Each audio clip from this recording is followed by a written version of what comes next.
Salut les mamans profs, c'est Marine Alam du collectif des mamans profs solidaires. Aujourd'hui une petite chronique qu'on a pensée pertinente suite à la parenthèse enchantée ou macabre que l'on vient de vivre. Tout dépend du point de vue et de ce que l'on a vécu. Mais certaines familles ont forcément été endeuillées suite au Covid-19 et donc il nous semblait pertinent d'exploiter la thématique du deuil dans la littérature jeunesse. Comment est-ce que, à travers quelques albums jeunesse, pour les tout petits notamment, on peut expliquer, exploiter l'idée du deuil. Alors 3 albums aujourd'hui pour lesquels on a eu des vrais coups de cœur. Le premier album c'est Moi j'attends de David Cali et Serge Bloch. Moi j'attends, tout simplement ça raconte le fil rouge de la vie. Et explique que finalement la mort fait partie de la vie, la mort fait partie des événements incontournables, inéluctables, qui doivent arriver au cours d'une vie et qu'on doit rencontrer.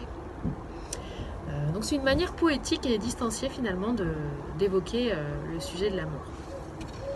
Autre délice littéraire, autant au niveau du dessin qu'au niveau de l'idée et du scénario, Et on mangera des réglisses de Sylvia Van Omen.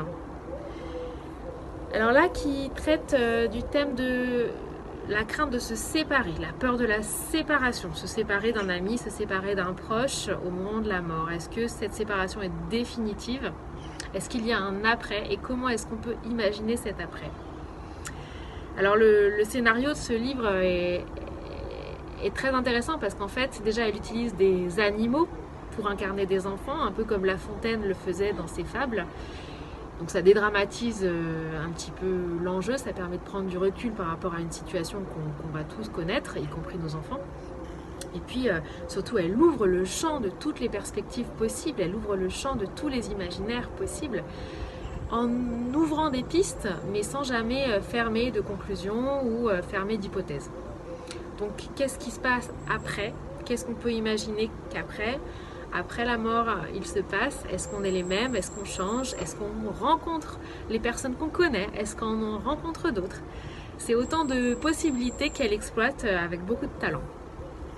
Dernier petit ouvrage, La Grande Question de Wolf Elbrook. La Grande Question est un ouvrage beaucoup plus large sur le sens de la vie.